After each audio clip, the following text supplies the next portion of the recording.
Hey my Judderflies, happy Sagittarius season and happy December. It's your favorite astrology king here, Jared, and back to you with another episode, another installment, another round of Astro by Jared. I mean, y'all don't know what I mean. It's all right. I know we're all too happy to be on winter break and just not to have to worry about any more classes, deadlines, exams, all that. I hope them GPAs looking good too, because I know mine is. Now we can all just vibe, chill, and be thankful for this break that we have, and we get to spend it with friends and family and our loved ones. No pressure, no worries, nothing like that. On this episode, we'll be doing things a little differently. Today won't be an interview, but more of a star spill, because I'll be spilling info about the stars. I get it? This installment will be an Astrology 101 episode. We can call it ABJ's Astro 101. I like that. It has character, it's cute, it's fun. Let's roll into the planetary forecast of our current positions of the planets. The sun is currently doing its last rounds in Sagittarius and moves into Capricorn on the 21st at 9:49 p.m. So happy Capricorn season, guys. The moon is currently in Scorpio, and on the 21st, the moon will move into Sagittarius at 7:13 a.m. As of right now, Mercury and Venus are both in Capricorn, but starting on the 29th of December around 1:58, 2 p.m., we will start our last Mercury retrograde of 2022. This retrograde will take us into the new year and end on January 18th, 2023. Now, I know not all of us have heard of the word retrograde or know what a retrograde is, so let me just tell you guys what retrograde is. It basically means when whichever planet, the person, or me, more than likely me, you'll probably hear me talk about it, that planet will be moving in a backwards motion rather than going forward. All of the planets in astrology can go through a retrograde other than the sun and the moon, because the sun isn't going to move backwards and the moon isn't going to move backwards. There is no sun retrograde or moon retrograde. Venus will move out of Capricorn and into Aquarius on January 3rd at 2:10 a.m. Mars is still in retrograde in Gemini and will end its retrograde motion on January 13th, but won't leave the sign of Gemini until later in March. All right, now it's time to jump into ABJ's Astro 101. In astrology, most of you may know there are 12 zodiacal signs that correspond with different energies, different seasons, and all around different essences that make each of them so unique. And it doesn't start with Capricorn just because that is the season where New Year's rolls around. But are y'all ready for New Year's? Oh, okay. That's because in astrology, the astrological New Year starts with Aries season. This is a chronological order of the signs. Aries, the ram, Taurus, the bull, Gemini, the twins, Cancer, the crab, Leo, the lion, Virgo, the virgin or the maiden, Libra, the scales of justice, Scorpio, the scorpion, Sagittarius, the centaur with a bow and arrow, or the archer, Capricorn, the goat, Aquarius, the water bearer, and finally with Pisces, the two fish. Now that we all know them in order, you guys should know that they also follow the pattern of season. The different seasons would be spring, summer, autumn, and winter. The spring signs are Aries, Taurus, and Gemini. The signs of the summer are Cancer, Leo, and Virgo. The autumn signs are Libra, Scorpio, and Sagittarius. And the signs of winter are Capricorn, Aquarius, and Pisces. Now we will cover the different sections that the signs can be divided into. The 12 signs can be split into groups of 2s, 3s, 4s, and 6s. The first two groups that the astrological signs can be split into would be dualities, meaning 6 signs would reflect a masculine energy and 6 signs would reflect a feminine energy. And when I say masculine or feminine, that does not relate to masculinity or femininity. Masculine energy is yang energy, doing and driving, while feminine energy is yin energy, with just being and living. The fire and air signs are masculine, and the water and earth signs are feminine. The 6 masculine signs are Aries, Gemini, Leo, Sagittarius, Libra, and Aquarius. The 6 feminine signs are Pisces, Taurus, Cancer, Virgo, Capricorn, and Scorpio.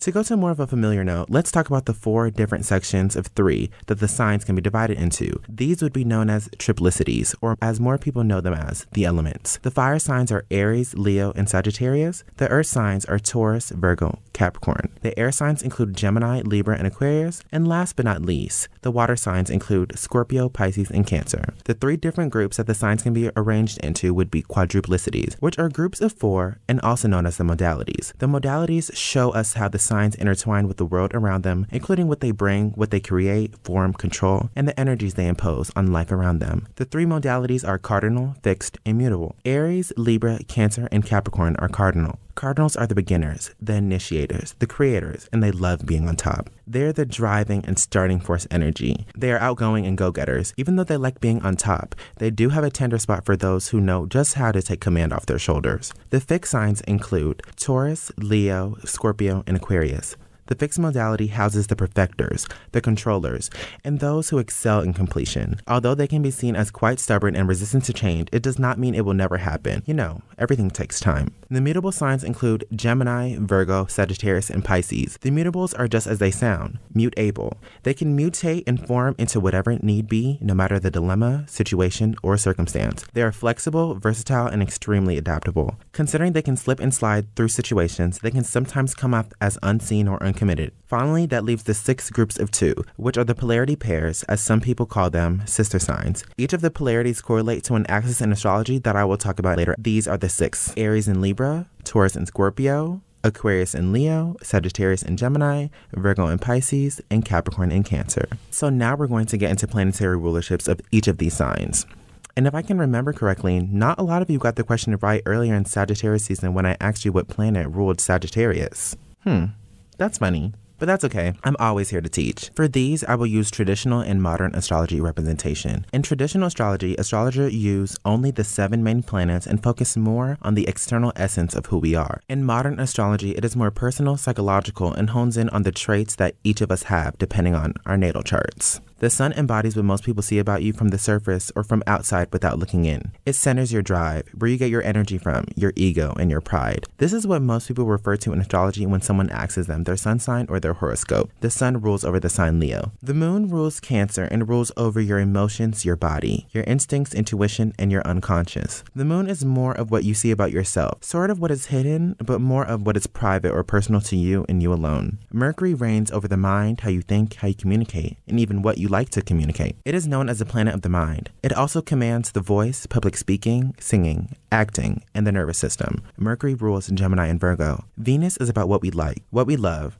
and what we deem pleasurable. Your Venus can also show you what kind of appeal you possess, your personality, and how you indulge. Venus rules Taurus and Libra. The planet Mars rules over aggression, passion, and forcefulness. Mars can also rule your action, how much you can take or withstand in a given period, and your impulses and positions. Aries and Scorpio are ruled by Mars. Venus and Mars may be opposites of one another, but they both intertwine when it comes to what we desire, what we want to go for, what we pursue, and our sexual impulses, energy, and drive. Saturn reigns over system, order, karma, and judgment. Also known as the planet of restriction, Saturn centers and focuses on discipline, obligation, and authority, and also what needs to be done and done correctly. Saturn rules Capricorn and traditionally Aquarius. Jupiter rules Sagittarius and in traditional astrology, Pisces. Jupiter is all about luck, success, expansion, and optimism. Jupiter is also closely tied with how we remain upbeat or optimistic during times of hardship. The next 3 planets are used in modern astrology but not in traditional astrology, so stay with me. For the signs Pisces, Aquarius, and Scorpio,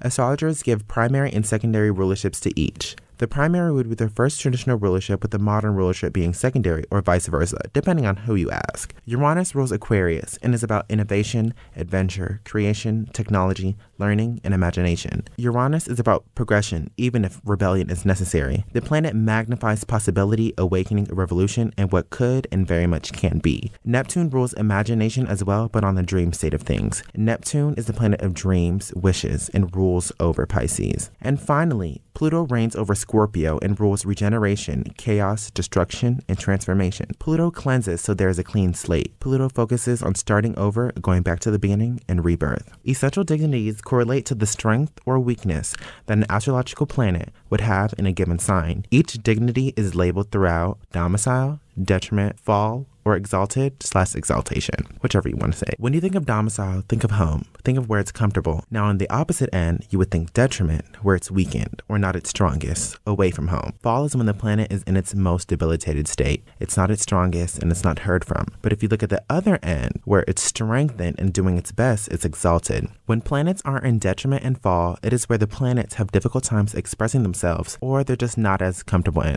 Although the terminology may be a bit swaying, don't let it convince you that you are quote-unquote a bad person or bad at doing certain things just because you have particular placements. Now I'm going to go through the essential dignities of the 10 planets.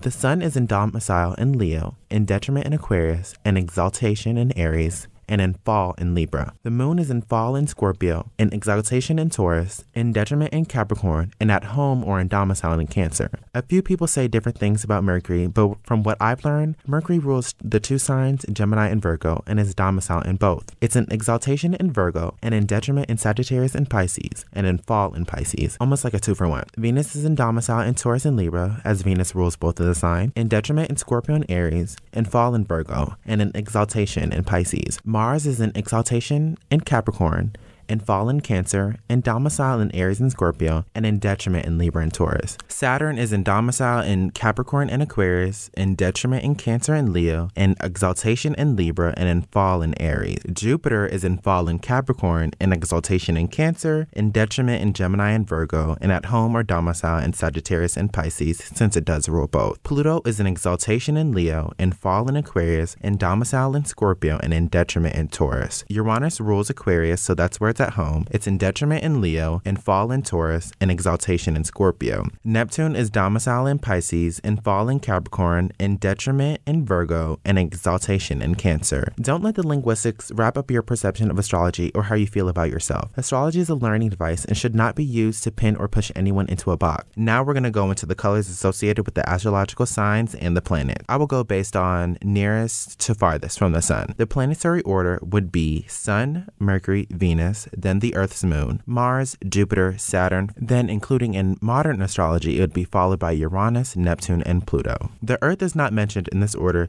due to astrology being the study and practice of how planetary phenomena have an effect on earthly and human occurrences. In simpler terms, astrology is the examination of planets and how they perform and interact with each other and on us. The sun is represented by the colors gold, mustard, and orange. The moon is associated with white and silver. Green is Mercury's ruling color. Venus is connected to the colors pink and off-white. Mars reigns over the color red. Black, gray, and indigo represent Saturn, and Jupiter is represented by yellow. Leo is linked to the color gold and orange. The color associated with Gemini is yellow. Virgo's colors are brown and green, and in some cases purple. Libra is connected to light blue and light pink. Taurus is associated with the color green. Cancer rules the colors white and silver. The color Scorpio is associated with is black. Aries reigns over the color red. Sagittarius rules over the color purple. Pisces is connected to light, pale, or seafoam green. Capricorn reigns over the two colors gray and brown, and Aquarius's color is blue. In astrology, the days of the week also correspond to planets. Sunday would be ruled by the sun. Monday would be ruled by the moon. Mars would rule Tuesday.